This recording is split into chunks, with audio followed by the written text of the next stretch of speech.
regular agenda for next Monday is a public hearing, next Tuesday, public hearing consideration of permanent encroachment agreement between CMM Company LC for encroachment in the city right-of-way at 101 Valley Street, Burlington. I'm going to show a couple maps here on the camera.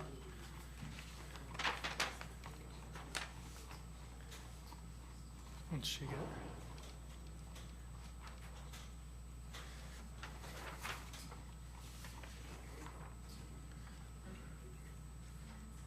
maybe there it goes. Frank Miller Company is doing some work on their building down there on between Main Valley Front and Market Street. They're currently working on the interior building between the two existing buildings, and then they plan to construct their building adjacent to Main Street. Part of their requirements is an update or upgraded electrical transformer. Currently the location is right at this corner here. I think once they construct their new building on the corner there, there are plans for a dock entrance into that building near this location, and then there's some other requirements for location for that transformer. So they've asked to locate that on the south side of their existing building there at 101 Market Street, or 101 Market Street, to encroach out into the city right away. A couple different maps here.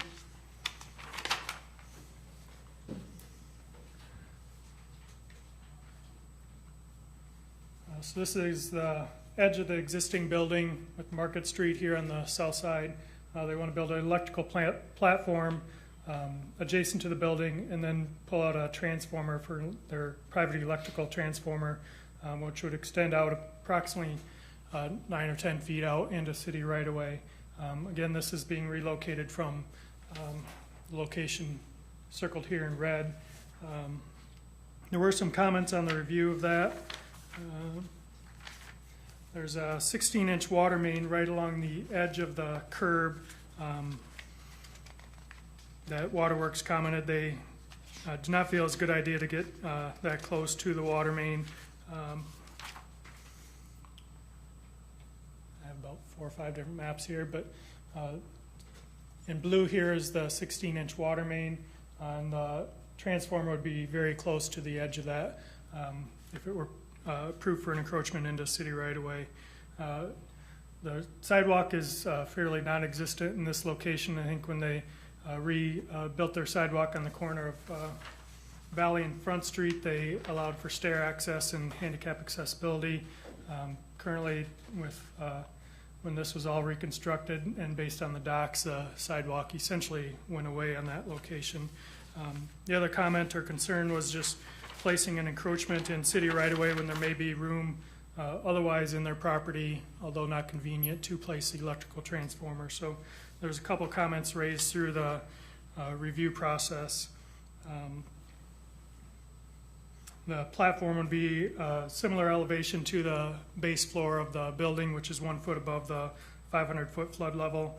Would contain the electrical transformer, associated electrical cabinets, as well as an emergency generator. Would extend approximately 19 feet to the south towards Market Street, and 31 feet, 6 inches east-west, though not all that would be on city right away, just the southern portion of that, because they do still have approximately 10 feet of private property adjacent to their building. What does that do for traffic on Market Street? It wouldn't actually get into the road right away. It would stay on the back side of the curb. The other comment or question came up with the flood mitigation project that we're going to be talking about. It had been discussed on the south side of Market, possible small barrier wall, but those plans haven't been fully fleshed out. So that's one other concern, was how that would impact that. Looking at it, it's not the desired or preferred location for it, but it potentially could have some impact down the road. So those are the, I guess, primary comments at this time, were the water main in that location, whether there be an acceptable location on their private property in lieu of going in city right away, and then just somewhat the unknown about a flood wall or the flow of traffic on Market Street. So how much distance then is there between what they want and the road? Is there any? Yeah. It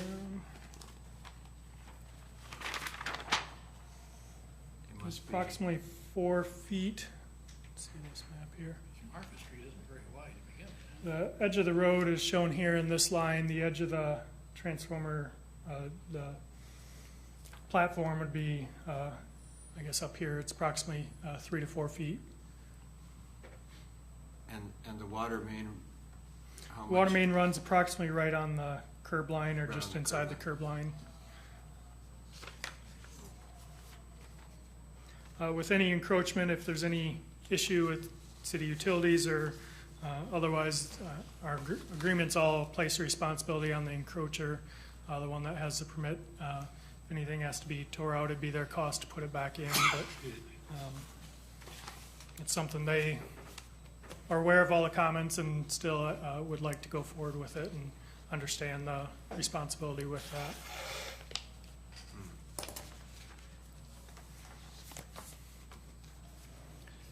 I That did say water they- line there, that's a serious deal, isn't it? Or is it? Yeah, I mean, if something were to happen there, there could be a very large hole to get to that 16-inch water main.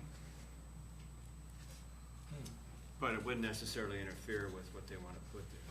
They could It wouldn't be still get- directly over top, but if they had to get in there to work on it, it potentially could impact it, I guess. It's kind of the unknown as far as a working perspective, not from the line perspective. Uh-huh, yeah. Did you address those comments and ask if there was other alternatives Yeah, on their property? I gave these, all these comments were forwarded to them. This is still their preferred location. They are going to be here Monday to kind of answer any questions as well. If there's any other questions before then, I can forward on so that they're prepared. I guess maybe is that the bare minimum amount of space that they can have or that they're needing? Mhm. It's like, that's it or nothing.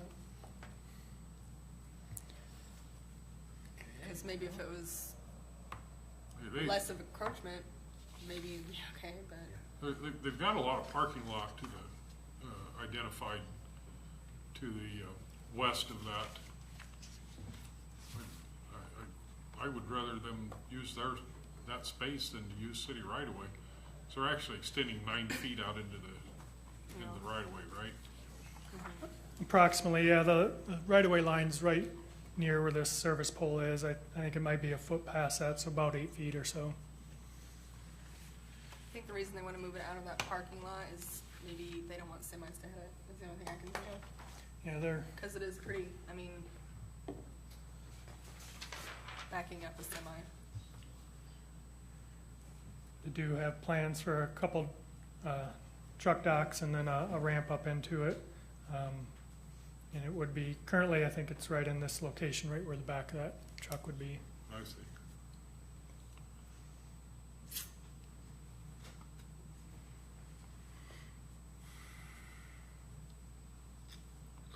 Well, public hearings.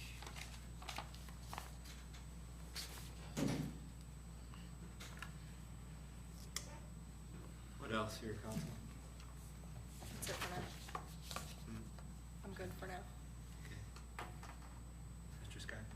No, I'm good for now. Anything else, Eric? Nope. All right. The next item is a preliminary adoption for second reading of an ordinance rezoning a portion of 2400 Sunnyside for a PUD for the Zeisers Arbor View Estates PUD. Councilwoman Wilson wasn't here last time. Do you have any questions? I don't know what I can give a brief summary again. This is a request to rezone a portion of property north of Zeiser's landscaping greenhouse there on Sunnyside Avenue.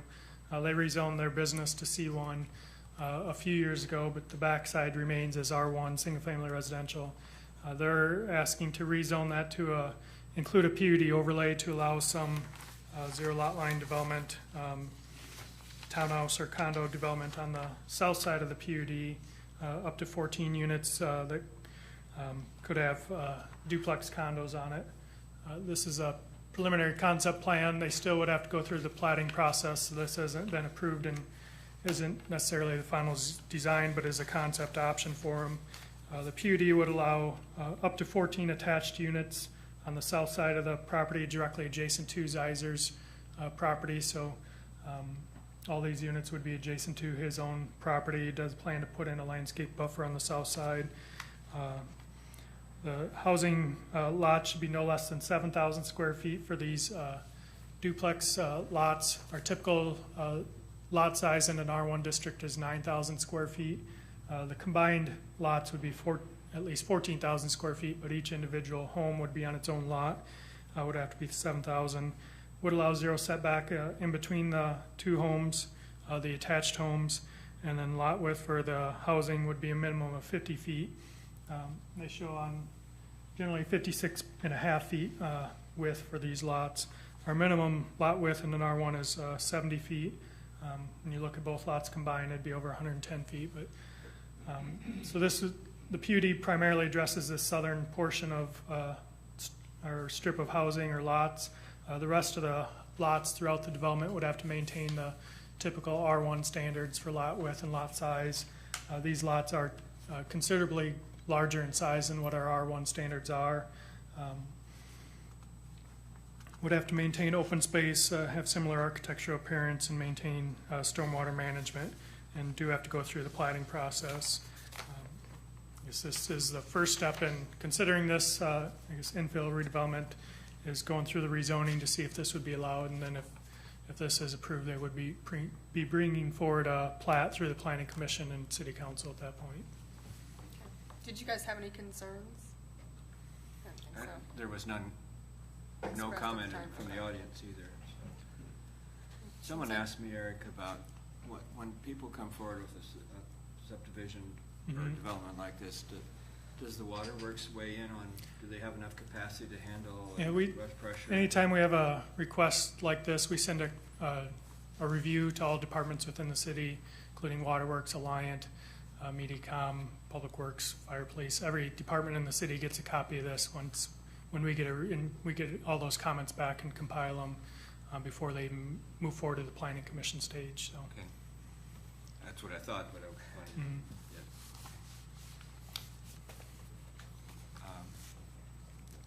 We haven't heard any negative comments from anybody, have we?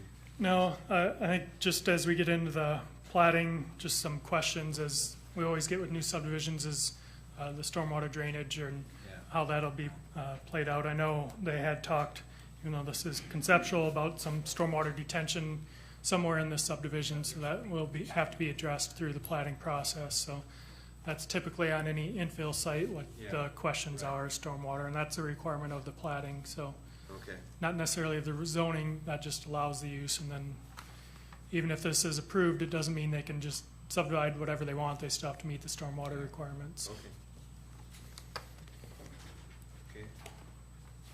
Good, thank you. All right.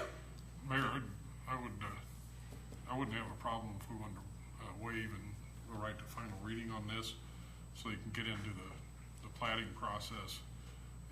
But I would also like to say that I hope before they present the planning process that we can get started on the zero lot line ordinance. Because I'm not particularly in favor of waiving the zero lot lines when we're not certain whether it's going to pass as an ordinance. Yeah. We'd be setting precedent by doing this, and I'd rather see us pass an ordinance first and make it legal from the very beginning. Okay.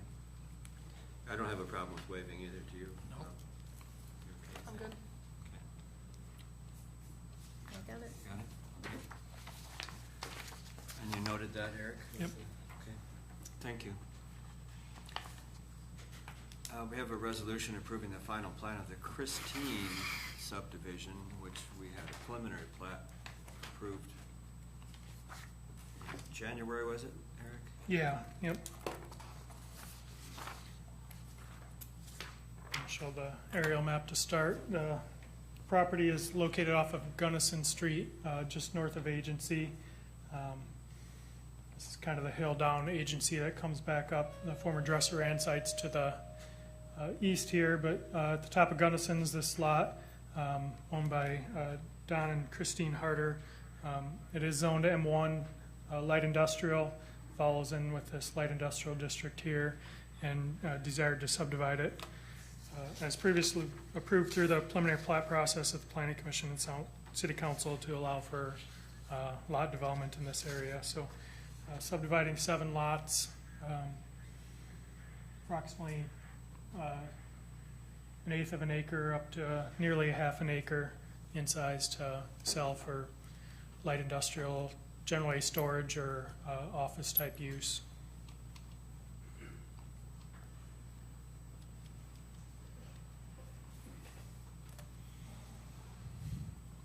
The requirements require them to be on a hard surface, et cetera, et cetera. Questions, council? I have no questions at this time. Okay, good. All right, here we go. Resolution accepting design for phase 5 of the riverfront flood mitigation process.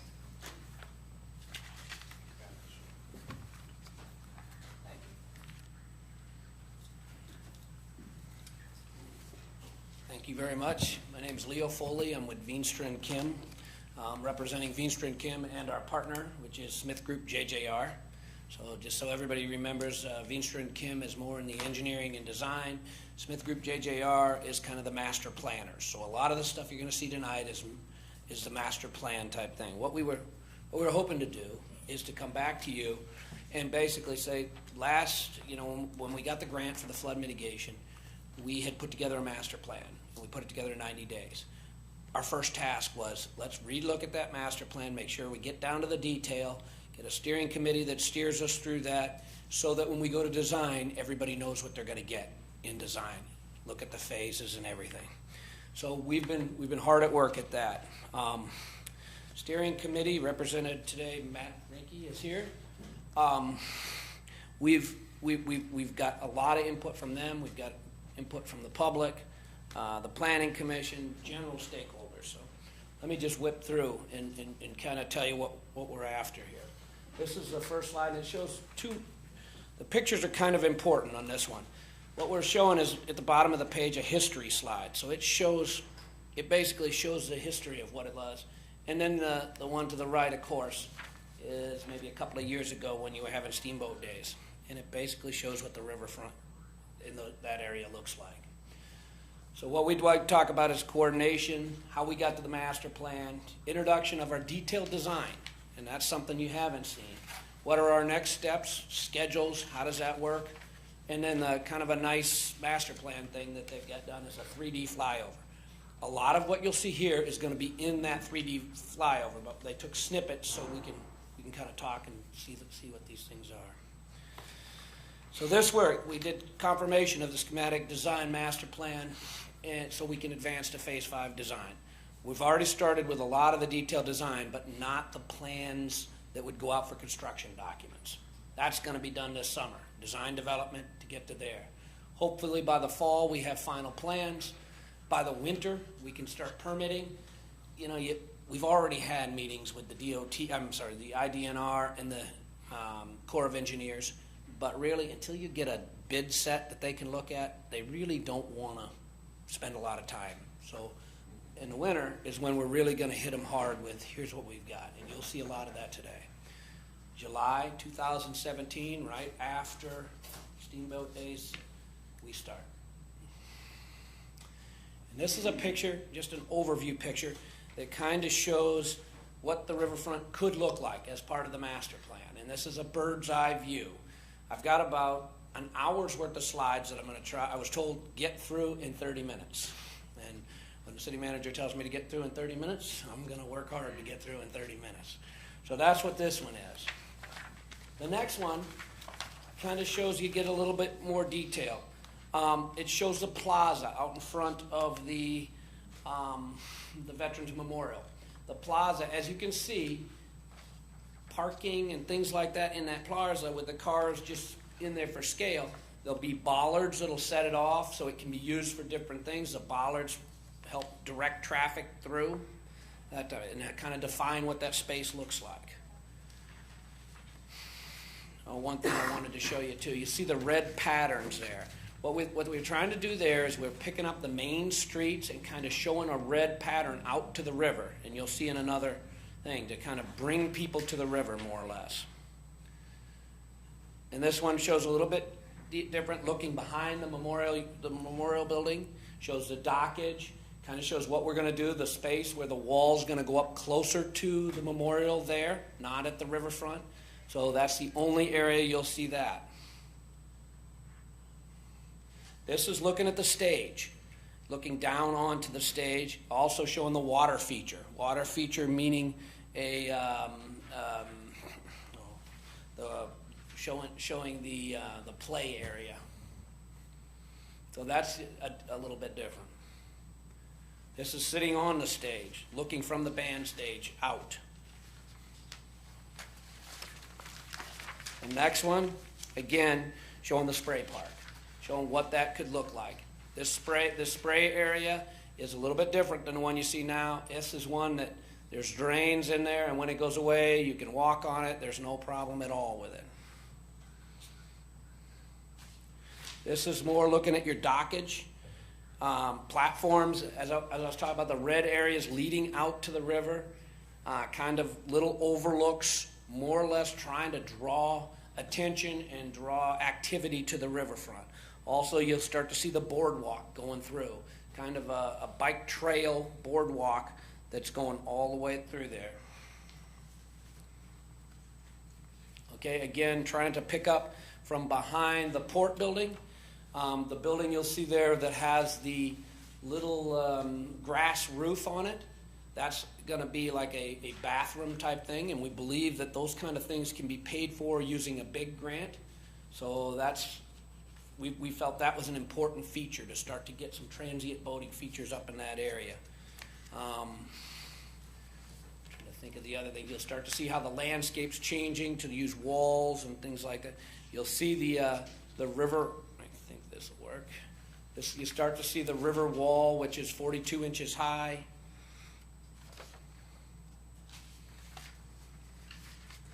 And that one a little bit better to give you the size of some people walking through, kind of greening up the area, but there's still a lot of hard surface, as you can see. That wall will extend how far south? That wall is going to extend all the way to basically to almost to Market Street lift station. All right? And I'll show you that here in a minute. That's 42 inches. 42 inches with some gaps in it. You'll see gaps, for instance, there. I'm trying to think if there's a better one. You can see here where there's a gap in it. There's gaps for walkways and things like that. But 42 inches for the most part, everywhere.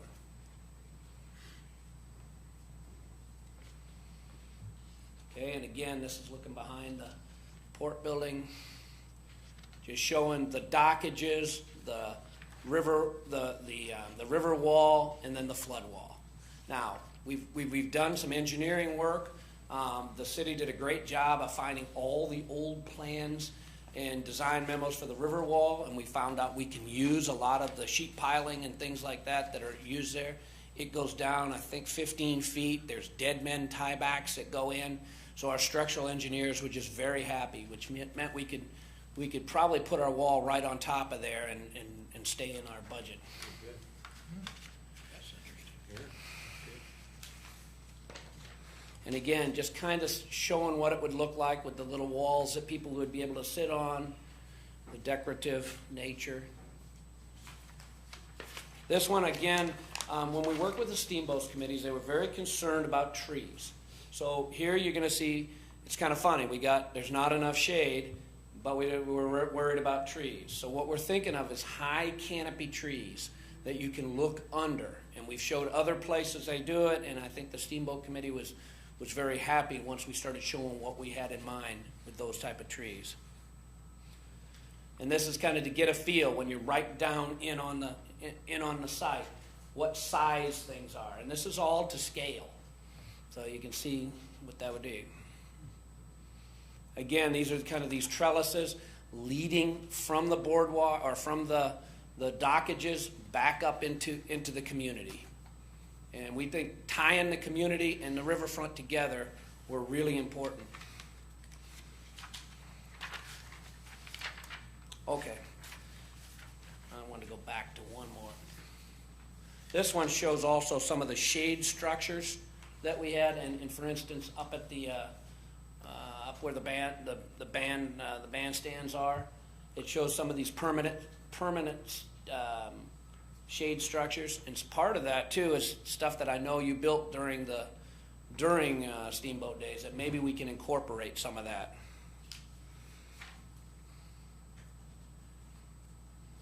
Okay, so this one, what we're trying to get to here is you're looking at a very refined consensus plan, and all the dots show areas where there were difficulties and problems and things we needed to work through.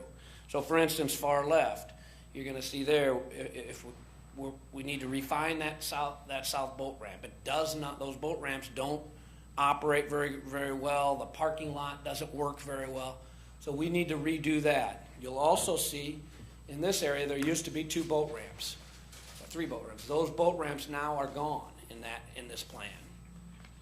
And we thought if we refine these and make them better and more workable and more dockage, then that would work. Also, you're seeing in here that we didn't show a pump house, that there has to be a fairly large pump house, at least 20 by 20, maybe larger. We're in that process right now. That needs to sit, and it needs to sit on the north side of the Market Street box in order for us to make this thing work right. So that's another issue. They wanted the splash pad. We had it moved in here. They wanted it moved to a more central location. You'll see here the stage became a big issue. How do we refine the stage to kind of make it more workable with the whole site? And you're going to see that. Building additions we didn't show. Things in that. Redesign of the North Boat Ranch. And we did some studies to look at all that, because we got sometimes we got different feedback, positive, negative, on the same issue. So you're going to go, I'll show you some of those studies now. This again is just a site plan that just shows May 18th what we had. Kind of we're moving it forward. And then I wanted to show you, at this point, some of our studies. So the South Boat Ranch refinements became pretty critical. That if we're going to do anything with taking away boat ramps, we have to make the existing ones work a lot better. And that was told to us a number of times. So the picture on the right kind of shows what we had in mind, and I think that got a lot of people interested. The bandstand and the speaker towers you see there, we thought we could pick those up and try to use that type of thing in other areas. We realized that the stage, the height of the stage is very important, and we got a lot of input from the people that get the bands in of what happened. This is a confinement. The one on the left is one the planners seem to like, with a stair, these large steps. These aren't small steps. These are large steps where you can sit on and things like that. The Steamboat Committee didn't like some of that because they had heard that was a area that the performers did not want. They don't like that. So then we thought about, on the one on the right, a cover that would be able to put on there. So you leave it like that, and when Steamboat Days, you cover it on the right.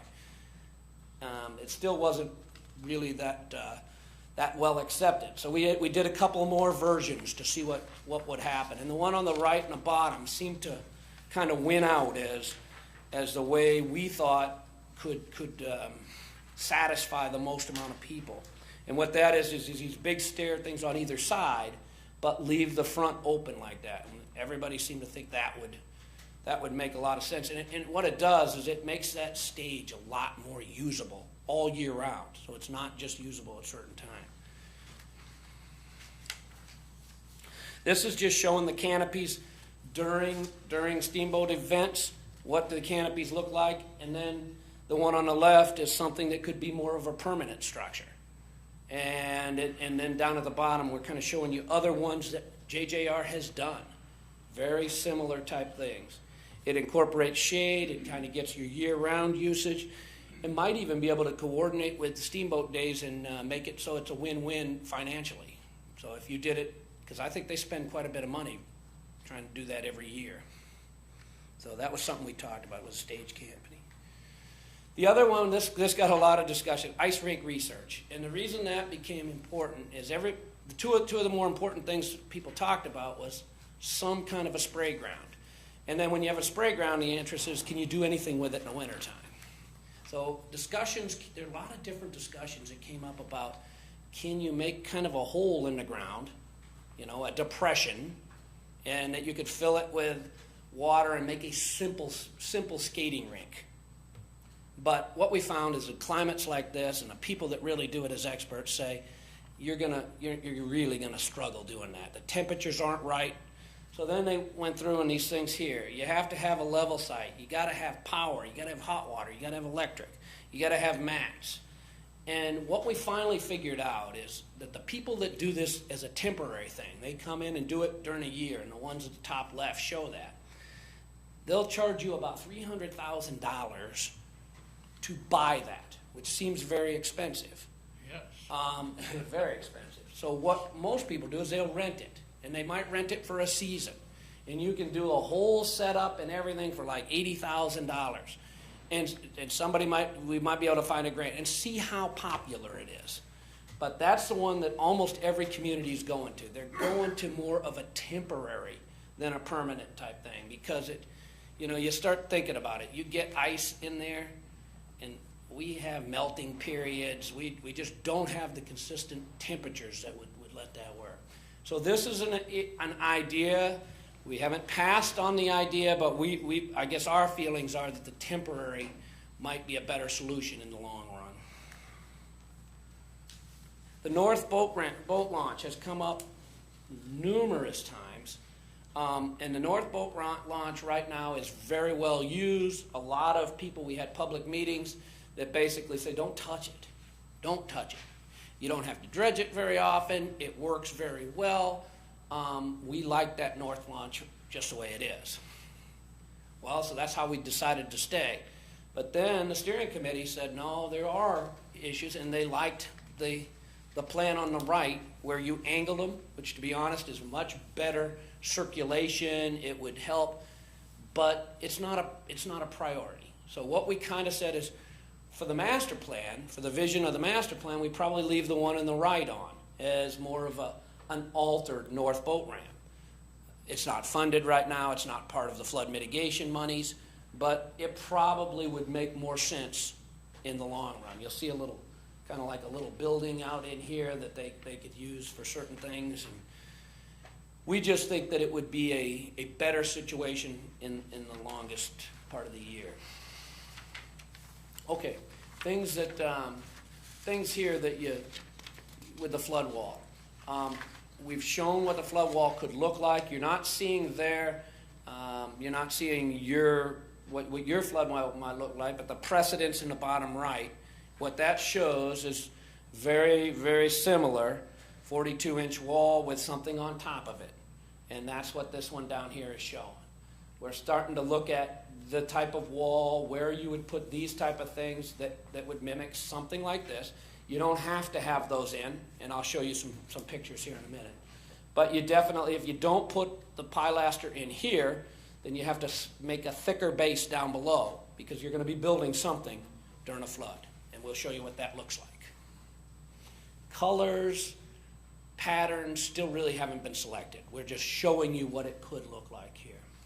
And that's what this one shows. It shows paving patterns, what things can be defined with colors and patterns and those type of things.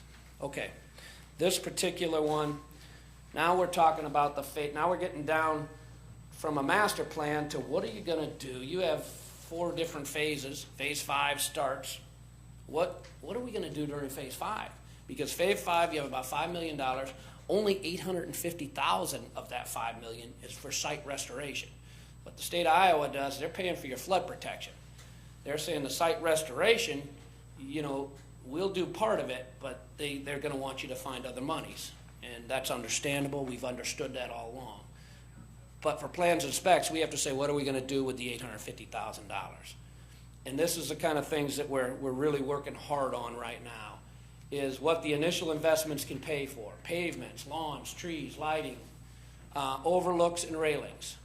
What's probably gonna be missing? The splash play feature is gonna have to come somewhere else. We're gonna have to look for monies for that. These big shade structures, even though they're nice, they're expensive, and they're probably not gonna be paid for with flood mitigation monies. The seating walls, all of those won't be in there. And then any building additions and decks probably won't be included with that $850. This area right here, it's showing the area that's gonna be basically torn up. So that when we do the flood protection project, you're gonna be tearing a lot of this up to build what we need to build. And so what's gonna get put back? Partially the pavement for the trail that would go through there can be put in there. These overlooks could be put in there. Of course, the wall is in red, and that will be in there. But some of the stuff you saw kind of behind the port building, the deck that was on this side that kind of lets you see out, that won't be involved. And I've got a very nice little slide through that'll show you. So some of the stuff that you should pay attention to is like the deck on the side, what this will look like over in here. Trying to get through where we're, so where are we at, like, in the big picture from the design? Survey, we went ahead and surveyed all the phases. So we've got 4 phases, that survey's complete. We did the geotech on everything. So everywhere we think we're gonna have pump stations, everywhere we're gonna have gate closures, we went ahead and did the geotech. And we needed to do that for a number of different reasons. We needed to figure out if we could use your river wall and how we can use your river wall. And that geotechnical report is just getting, the geotechnical part of that is done. The structural part is underway right now. And that's a big effort. What do our foundations have to look like? Where we pulled the wall back behind the Veterans Memorial, what is that gonna look like from a geotech perspective? Because we've got big foundations. Right next to that, we're gonna have a pump station that's probably gonna go down 30 feet. So all that has to be tied together. Storm sewer pump station sizing, preliminary design. We're not gonna do full design under this. You're gonna have to have temporary pumping for a while. But we wanted to know what the size is, because we needed to know what's the size of the building. Where is the building gonna be located and what's the size in order to get through this phase? The wall alignment, horizontal and vertical. I think we're there on that now, but it's kind of, from my perspective, because I'm a hydraulics flood guy, here we've got a kind of a riverfront restoration. That almost has to be, we have to figure out what we want to do in the long term before we figure out exactly where that alignment is and exactly how it is. So we feel like we're right on that right now, and that's why we wanted to come back to you and say, does everybody agree with this? If they do, we can go forward and start to really put the design together. Operations plan. How do we operate, for instance, during a flood? You're not going to have pumps, but you're going to have a wall. You're going to have a temporary wall or a removable wall. Where do you store it? What's it take? How long does it take to put it up? If you don't put intermediate posts, how much does that add to it? So that's the kind of studies that I'm in the middle of right now, and I'll show you a few. This picture here shows, this is a couple of pictures, and the reason I'm showing this at Davenport Stadium is I'm very familiar with these guys that do this all the time. And so I've talked to them a lot about how do they build, like for instance, this wall here. How do they build it? In Davenport, they surround 3 sides of their stadium with almost exact kind of system you've got. They do a lot of half wall, like that type of thing. They do a lot of full wall, like that. Essentially what yours is going to be is very similar. Takes them 2 days, 10-hour days, 8 people per shift to put that up. And that's now. And they put it up, it seems like almost every year. They're not supposed to, but they do. They told me that it used to take them like a week and a half to put it up. But they've gotten a lot better. They put it on a semi, they use 2 forklifts, and they know exactly what they're doing. What they told me is these posts, and that's what we've been talking about here, he said you basically need at least 1, maybe 2 forklifts to get those in place and make it work right. And he said if you want to go fast. And so they use 2 forklifts, 1 to bring it out, 1 to help set it, and they go get another one. And because they've got a lot of that kind of wall. So that's the kind of the plan. We haven't finished on saying where are the posts going to be, where aren't they going to be. But that's all in the discussion. Your staff has been very helpful in what they could do and couldn't do. Somebody asked about see through the wall. How many places are we going to have? Well, they don't want a whole lot of big areas to see through the wall because they know they have to build a lot more flood protection all the time. The other thing is there's 2 major suppliers of this removable flood. One's in Germany, one's in the United States. They're basically competitors. But one thing they don't do is they don't always like that you only want to put 2 or 3 panels up. They like you to put the whole thing together so they can lock it down in place. But we've gotten them to change that just recently on a number of different projects. So now they're starting to do a design where you could put like 2 panels in and then lock them in place. And that's what I think for you guys, because you're going to have a 42-inch wall, that's real important. Because the city might not want to put it all the way up. They might want to put 2 panels up and let it sit. They can come back. Okay, what's the next things? We wanted to have the work session tonight. Then we wanted to go and have a steering committee meeting sometime in mid-August where we start to really get down to colors, selections, what does the patterns look like, stuff that would go into the design detail. Not pictures anymore, down to what are we going to tell a contractor to build. And then we wanted we were thinking in late August to have the meeting with the regulatory. And this initial design regulatory meeting, I'm thinking of a meeting at the Corps of Engineers where you bring the Corps people in, and it does 2 things. It shows them how exciting the project is. There's a number of areas we've got to get permits from the Corps. Mostly where do the pumps go through, they want to know details. Anywhere that you're putting that wall out into the water, they want a permit for all that. And they want to know how deep are you going, what's the foundation going to look, how much fill are you using. And until you can give them that information, they're not too interested. But we are thinking of that first kind of big meeting in late August, and then have the plans and specs, as I said before, in the fall, so that maybe in the winter we could start approvals and bidding. And now what I'd like to do, before I take any questions, I'd like you to guys, because I kind of spun through that real fast, I'd like you to look at this flyover, and you can kind of see, we'll go through it maybe a couple of times, and you can kind of see, and this is kind of the bird's eye view, a bird flying through, and looking at what it would look like, or what it could look like.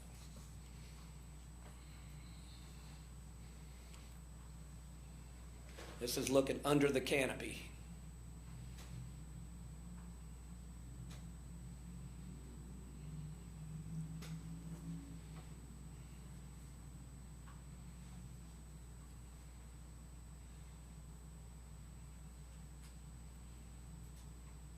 Those are the stage, big steps we had talked about.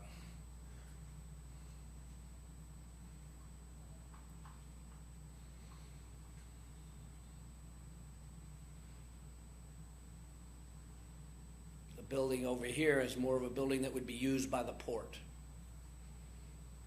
And then a deck off the back that's kind of facing more to the river, though.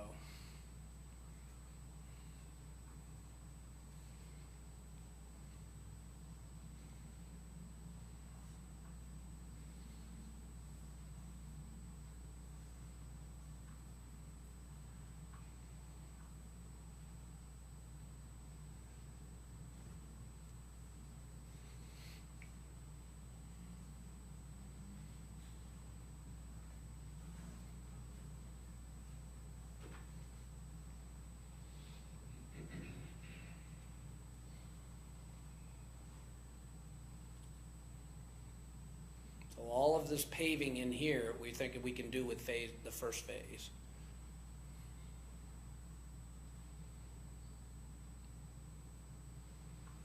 Now you you come back up to the area, I told you they'll have like the bollards, flags in the memorial.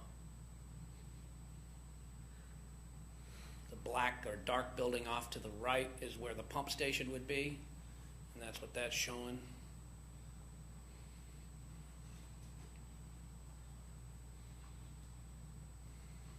A little bump out is just an area people thought kind of bring the river to people.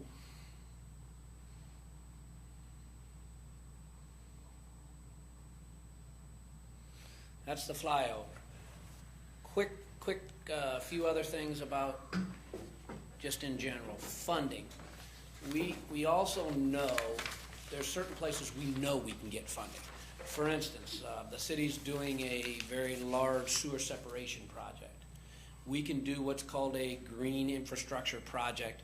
So for instance, that area right in front of the memorial, we are thinking drainable pavements that drains down to a subsystem that collects stormwater, kind of cleans the stormwater, slows it down before it gets to our pump station. That can be funded with what they call their sponsored project. We figure you're going to have about $500,000 worth of that kind of funding. We talked to the state about it. We actually have a telecon with them tomorrow to discuss, can we use that sponsored money? And that's basically money of interest that you have to pay to an SRF loan that you could use for yourself, you could use for your project. So that's about $500,000. We know the boating infrastructure grant does a lot of boat ramps, boat dockages, docks. And that Clinton, Dubuque, we've been very successful. I've talked to the DNR runs it. It's a U.S. Fish and Wildlife program, but we've talked to the DNR, and there appears that there's not very much competition in the state of Iowa for those right now. On the Mississippi River, this project will be gleaming high on their priority list. Then you only get so much money. You get, like, I want to say $200,000 for the statewide. But then once you get the statewide, then you can compete nationwide. Now the competition's stiffer. But we've been successful nationwide in Clinton and Dubuque. I don't see any reason we can't be successful here. Then you're talking $1.5 million, $2 million. So the money's, a lot of money's needed, but we feel like we've got some pretty good chances to start getting the money. You got to have the plan. The plan has to fit together. Everybody has to understand it. Flood mitigation is the name of the game, but the restoration is going to be sold by the community support and what goes on. With that, I'd like questions. Looking at the 42-inch wall, Yes, sir.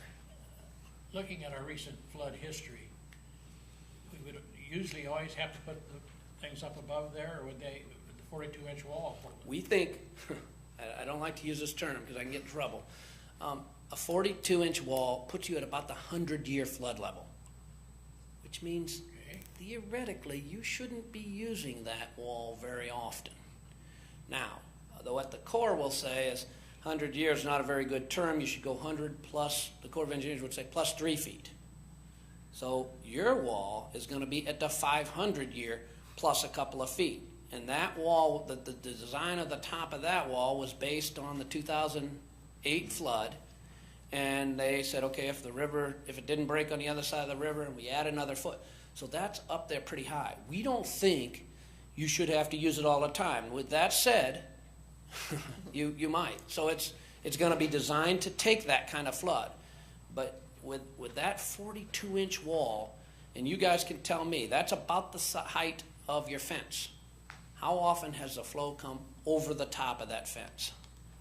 I'm betting, 30, 40 years, the last 30, 40 years, it's probably happened a couple of times.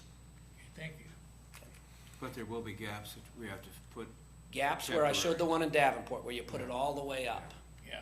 And if you can make those gaps like a 20-foot log, for instance, then it's really easy. You put a post on either side, you slip the 20 in. If you make it 40 foot, now you got to put a post in the middle. Right.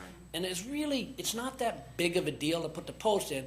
It's more the foundations. You got to have that foundation right. So it's a lot of flood mitigation is done under the ground, not above the ground. So that part right there is still being discussed. I think between the port building and the memorial, I think people were saying they'd like to see less posts, other than like the trellises going through. We can make those trellises, everything we do, we're gonna make it incorporate, you know what I'm saying? But then as you get behind the buildings and stuff, I'd like to see a lot more lighting and things like that that incorporate putting the flood protection in. But I think what we'd like to do is kind of get the council's approval so we can go forward. The things that we want to do is we want to really start saying, we want to pursue other funding sources for the master plan. That's one of the main things we want to start doing, is pursuing these, that the city has a master plan in place, and we want to pursue those things. What exactly is it that we're approving? Just the basic design thing, but not every little piece that goes in there? When I saw that, it said you were approving the Phase 5 plans, and I was a little nervous. I thought, if they start asking me for plans, I'm in big trouble here tonight. Yeah. What I thought you were approving is the concept of the master plan, the concept of what we're doing.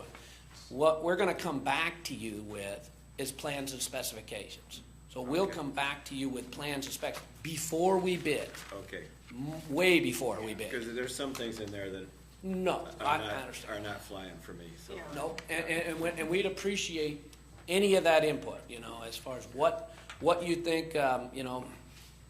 Matt, right here, Matt's been very vocal about certain things that we thought he should change or we should change, and he'll say one thing and somebody in the steering committee will say just the opposite. So we've been back and forth a lot, and we're not done, and by any means. And so we're willing to listen to any. Right, it's kind of important. So if you've got input, you know, definitely if we can discuss that, so that when we go back and have our next meeting, it can be brought up. All these details, we've got probably 60 hours of work in this just as a committee. And they've all been thrown around. We've looked at all the pros, all the cons, everything from parking to changing the north boat ramp. We had a lot of vocal people on both of those issues. Basically, we looked at all the information from very far away, and then also looked at it very narrowly, just so we could kind of make the arguments for and against. And then ultimately, as a committee, we decided to go with the way that we went as far as the design goes. So, if you, like I said, if you've got things that you'd like to see changed, it's important that we recognize those so that we can try to tweak them so that it would get through council. You know, the overall design thing, I don't have a problem with. It's just little things like that ice rink. I think that is just not a go for me. I just don't see how that. So from the steering committee's point of view, what we were trying to do is find something that would activate the space in the winter. Draw a crowd in the winter. We like the idea. The overall, the original concept was is if we could flood the splash pad, put some kind of barrier around that, and then freeze it. Then we could let kind of Mother Nature control the temperature, and then we would have something that would be relatively inexpensive that would then have that draw. After they did all the engineering studies behind it, they realized that the way our weather's going to work with the concrete and the plumbing necessary, it wasn't going to be feasible. So then we moved on to this step of, okay, it's $80,000, try this out. Can we make enough money off of people coming and using it? One of the things that a lot of people, and it's been discussed on the committee, is having a city Christmas tree where we could kind of centralize a lot of what we do at Christmas time in this area and use that as another draw. You're probably not going to make money on it. Is it something that we could look at doing? Possibly, but we'll never know unless we give it a shot, if it's financially feasible. I guess my point is we're not sitting here making those types of decisions No. right now. We're just saying, okay, in general, we think this will work. We created the plan with the idea that someday we may want to give that a shot, which is why, you know, like I said, we've basically created a spot for it to go. Is it something we have to do in the plan? Absolutely not. Yeah, okay, thanks, man. Thank you. Yep. But that is something, like, right now, all this discussion about these little things are something good for you to take back to your next meeting. Absolutely. So- You know, when we designed it, we did it with everything in mind, steamboat Right. days and that, just because once you start to tear stuff up and put stuff back, you only get one shot. Right. Otherwise, if you want to change it in the future, it can cost you more money. So, How, I was just thinking about the vandalism of the current water features that are down there. So how would those work, the new water features? I mean, like, how are, Are those pretty? I'm not 100% sure what happens with your current ones, but I realize there are problems with water features. What I've been told is almost everybody has a splash pad right now. Almost every city you go to, that's the big thing. And they tell me the advancements in this is tremendous. So what JJR, and they're the ones that are the experts on that, they went and looked at that and they said, oh no, that's not what we're gonna do. So theirs is gonna be much different than that. You'll be able, and I know that has a lot of the same features. You're seeing colored lights come out of them, the water to come out of them, but I think they're much more durable. And when you shut them off, you can walk on them. They tell me you can drive on them. So I think the newer designs are much better. But I will. That's something that when we come forward, we have to look forward. That's not part of the next phase 5. And a nice.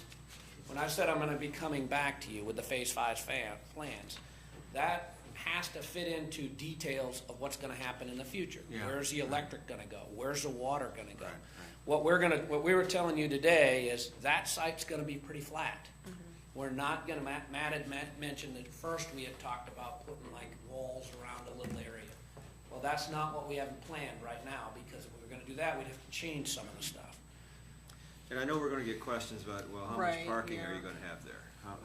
How many vehicles can park in that area? We knew that was going to come up. We know that's coming up. So I'm here for that if you want me to address Go- it now. go or for wait. So just to initially finish up on the vandalism, anything you do in a public space has the potential to be vandalized. Absolutely. Burlington's got a lot of great citizens, so we kind of hope that that's not going to take place.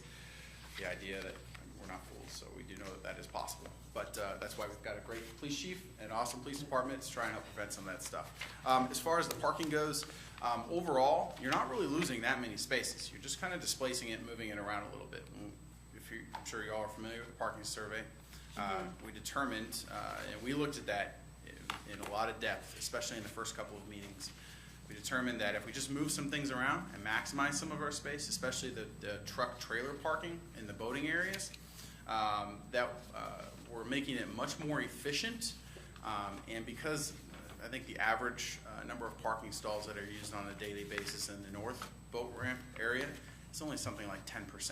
Right. So what we're basically doing is maximizing those areas. People are going to have to walk a little bit.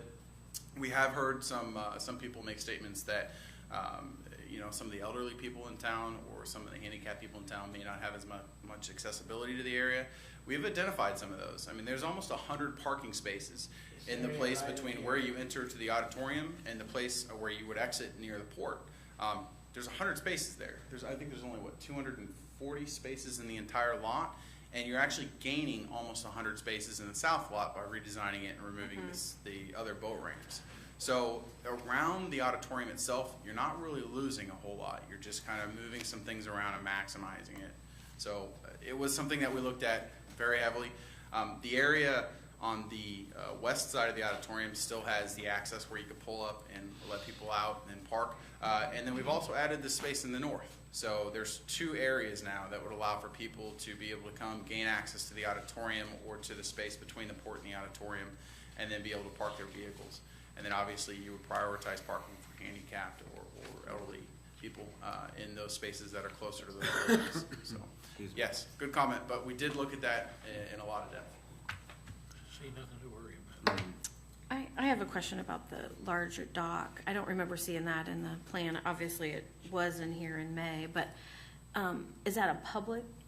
I mean, you see a boat parked there now, but will that be all public docking? Right. So the dock itself, I believe, when we looked at the numbers, was about 400 foot long. It's 20 foot wide. It would be permanent, so it would be year-round. We wouldn't have any costs associated with needing to remove that dock on an annual basis like we do the current visitors' docks. One thing the committee really liked about that is it provides the potential for perhaps a touring boat to come through on a more frequent basis. It also makes it a lot more inviting from the river. That was one of the aspects that we looked at from the committee's point of view is Burlington, how does it look from Burlington? But then more importantly, how does it look from people that are going by Burlington via water. So that was one of the things we looked at. Yes, it would be accessible to the public. It also provides, once you start putting up a wall, you kind of eliminate some of the feeling of you're actually on the water. This gives people the ability to go down, get right on the water, and then continue to walk the riverfront. There would be perhaps opportunities for if people wanted to put up a popcorn stand down there, or there would be some benches, all kinds of opportunities. Those aren't things that are in the plan, but there are possibilities in the future. So is this dock part of, we're trying to get additional grants to get that in there? Correct. It's not part of the plans? The one I talked to was boating infrastructure, and that's something to note, is we're not always lined up perfect. The boating infrastructure grant is probably, before you get the big money for this dock, which I think you'll end up getting, you might be 3 or 4 years away. Okay. You're probably gonna get money next year to do the design of the dock, but then it'll take a few more years. But that's the kind of dock that they will like, because what they wanna say, just the question you asked is, if you say you're making that dock for one person or another, they're not happy. But if you say that dock's for general use and for transient boaters, anybody boating up and down the river that wants to come to Burlington, I'm a boater. I love it when I see docks like that, and so that's really what that's about. It's also important to note that we're still maintaining the visitors dock separately. This isn't the visitors dock. We still have a visitors dock in the plan as we do today. I would want to make certain that when it comes to concept time, that we have the money in place before we proceed. And then the other thing is the things like the splash pad feature. I'm going to have to know that it's going to be minimal maintenance, and we're going to have some. I'm going to have some kind of proof of that. We put in 2 features on the riverfront, and they've been down more than they've been up. And we've had other problems with other fountains within the city, and that's one of the things that the city manager was concerned about too, was the ability to pay for these features that we're getting grant money for to continue the operation. And That's a good point, and I'll get back to you guys, because I don't have the answers for you right now on splash pads, other than I'm seeing them everywhere. But I don't know the answer to maintenance and what does it really take to use. So I will definitely check into that. well, there was a splash pad put in at a redevelopment of a housing area, was put in 2 years ago, and it's not working this year. So that's why I'm saying that. I've got firsthand knowledge of it. Oh, that's good. Yeah. And I also know that we've got a private individual that's going to be putting in a rather large splash pad into a facility that they own. And I really don't want to compete with them either. So Understand. That's another thing we need to look at. Yeah, because Phase 5 doesn't have the splash pad, but the electrical and the water under the ground, we were thinking of to make it so that we don't have to tear things back out. That was our primary thing, but we'll work on that before we get back to you. Okay. We'll have to see what the public says. Is somebody going to be making a presentation next week at the public meeting on this, or? This isn't a public hearing, though. This is just a resolution accepting the design, so. Are you guys coming back next week? We were not planning on it, but we certainly could. I mean, that's up to you guys. I certainly could do it. But this isn't one where we're taking public comments yet or anything. That'll be planning and design That time. would be during when we Yeah. have plans. Yeah. We're gonna let people get up and make comments on this if they show up. Oh, to this- yeah, to the sure. meeting. And I've heard from a lot of folks, and there could be a fairly good turnout for this. So, and there may be nobody. I mean, We've actually had, when we went to the last planning meeting, we had pretty much a full house of people. So, and we got, I thought, tremendous comments. From a steering committee's point of view, we've had a lot of people inquire and ask those same questions. It's just a matter of really explaining to them the numbers behind it. For example, the parking, when you start to see the numbers behind the design, then it doesn't really seem so bad. but when you start, they just look at a picture and see an entire parking lot eliminated, and then they kind of don't understand. So it's just a matter of, really making sure that they kind of get the numbers behind the plan, and then they feel a lot more comfortable about it. My point exactly. So I'll be here if you like. Okay, good. So what's the next meeting? The meeting Tuesday. Next Tuesday. Next Tuesday. Yeah, July And 5th. basically, you want to talk, do you want me to go through the, I'm just trying to get, I would just think if you're here to answer questions. oh, Yeah. I'd be glad to be here. Yeah, just be here, And because, maybe that flyover. Yeah.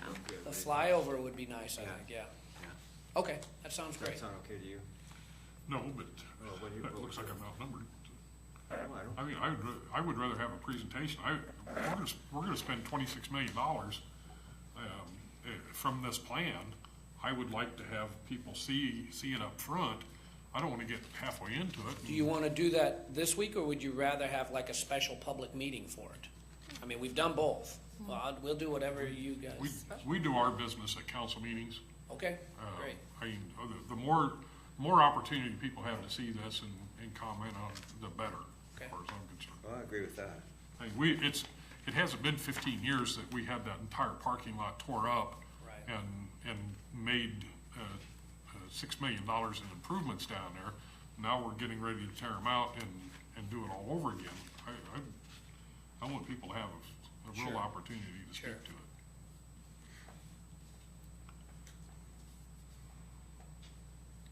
I'm okay with that.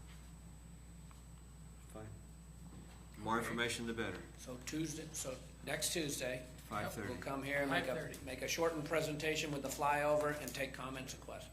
That'd be great. No problem. Thank you. Thank you. Thank you, Leo. Thank you, Matt. It's Rinker, by the way, not Rinker. Sorry. All right. Anything else, guys? no, You okay? yeah. Thank you, Steph. Nuisance abatements are up. I see we have a Burlington Lawns is somebody different. Is it Eric, or We've been using them for a while as well. I haven't paid attention, I guess. Yeah, we have multiple individuals we use based on availability. Okay. Any questions or comments about that, guys? Folks? Every time I see this list. Yeah, I know what you're saying. All right, this is on the consent agenda, resolution approving filing application for Iowa Recreational Trails Program for the Flint River Trail. Actually, is gonna come off. We were thinking we'd have enough time to move forward with this, but based on the timing and then where we're at in the CIP, Charlie looked into it a little bit more on Friday after it was already posted, and it's not gonna work this year, So so, we're dropping this one? yeah. Okay. So, A resolution approving purchase of a chipper truck for parks. this is in the CIP, it's budgeted at 65,000. Our current low bid was 63,860. This is a daily use truck, replacing a 1992 Ford F700 chipper truck, used for tree removal, trimming, block pruning, chips. It's one of our more essential trucks that we use for forestry, and is in the CIP for 65,000 in FY17, so. Okay, You okay with that, council? yep. Then on July 18th, we're going to have public hearings for a number of things. Consideration of sale of property at 925 Wells Court. Consideration of property at 1014 Court Street. Rezoning property at the end of Gardendale and Lawn from R1 to R2. Rezoning property at 2635 Mount Pleasant from C2 to general, to R4. And ordinance vacating and selling a portion of Gordon Street west of Baumberger located south of Monroe. Those are public hearings on the 18th of July. Two items on the discussion items, treasurer's report. Are you gonna do that, Annette, again? I really appreciate you doing this on a periodic basis, by the way. Okay, so May's report was in the packet. I don't know if you guys have any real questions. We look like we're in really good shape. I mean, we're gonna be making all of our transfers in June, so some of the things, like if you look back in the sewer fund, we're gonna be doing some transfers Yeah. of some funds from one project to another. So those will all clear up. But overall, there's nothing that's out of the ordinary.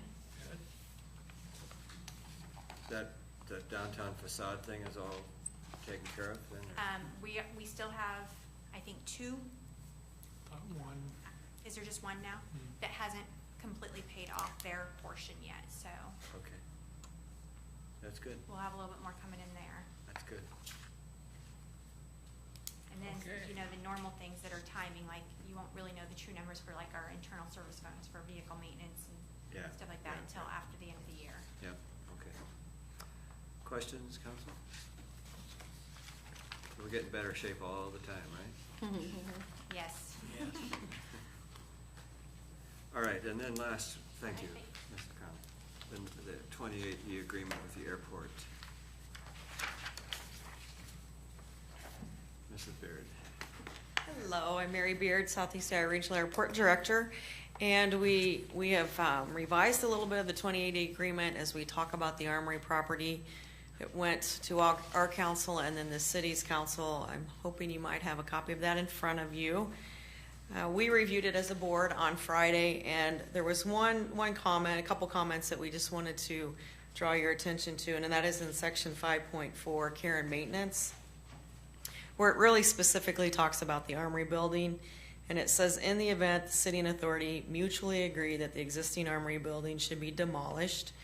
We had a little conversation about the mutually word in that, and we understand this is a partnership and a combined effort, but we also wanted to reiterate that it is very important, if we have an aeronautical use for that building to be removed, that we are able to do that. So that was just our concern. One little word in there could be taken a couple different ways. So just wanted to bring that to your attention as we get closer to tying this agreement up and signing off on that. Do you have a suggested wording then that you would like it to say instead of that? Yeah, maybe it's just in the event the airport authority determines it necessary to remove the building for aeronautical use, Yeah, that would make sense. something like that. So, Yeah, that'd work. okay. Is that okay with you? I think it should be blown up right now. I don't have a problem with that, but that building is absolutely a disgrace, and that it should be torn down sooner rather than later. I'm just sorry we didn't have the National Guard take care of it when they were still in there, and have them get rid of it. It's looking worse every day, and I told the council when we decided to accept that it was going to cost us, and it is. We've got people cutting grass and clearing snow and working on those facilities all the time. So. But it is very handy for our contractors that are using it for cut trees and sewer work. So there's a blessing on one side and ugly mess on the other. So. But I don't have a problem with. Great. How soon can you make? How soon can you find a aeronautical reason for tearing that down? I'll work on that, Tim. I'll help. All right, thank you. Thank you. All right, so someone has to change this wording before Tuesday night's meeting, and so it shows up correctly, right? It was on the agenda to be approved yet for Tuesday. Oh, was that's it? right. I thought This it is was, discussion. but I might be wrong. Jim's email to me made me believe it was to be Okay. approved, but is I think somebody the want me to send that discussion was if information? everyone's in agreement, we can move it from discussion up to a resolution. I think if you just put in there, in the event the building should be demolished, the city and authority agree to pay 50% each. I don't know what we Is need Jim that off mutually this to week? agree. Does Yes. so I can just send that to you, Stephanie, and is that what you think? You mean the final one? You could send it to, yeah. Okay, Copy Kathleen on it too. great, thank you. That'll work. Who's prepared it? your attorney? Actually, our attorney did, and then it went to your attorney. So this final draft that's probably in front of you tonight was by your attorney. So we are ready to approve it then Tuesday? Are you, council? Sure. Okay.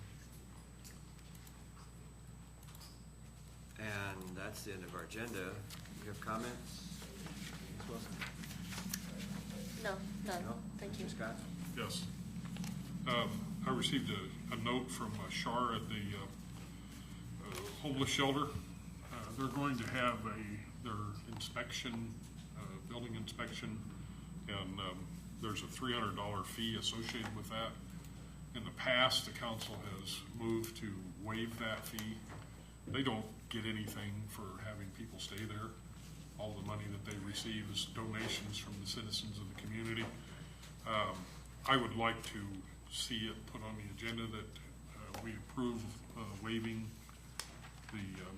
that $300 fee, and then direct staff to amend the ordinance that exempts homeless shelters from having to pay a fee for inspection. Okay with that? I'm okay with I that. like the idea. Okay. It's really good. Can we do that, Eric? I Okay. talked to the city manager about that, and he thought it was okay too. Okay, Stephanie, have that? Mm-hmm, I'll add it. Okay. Anything else? That's all we have for now. Mr. Fleming? Is this it? Or do you have something to add? No, I don't. Do you? Stephanie, do you have anything to add? No. Nick, anything? You guys okay back in the back row? Then we're done. We're done. Okay. Ready, Thank you, right? folks.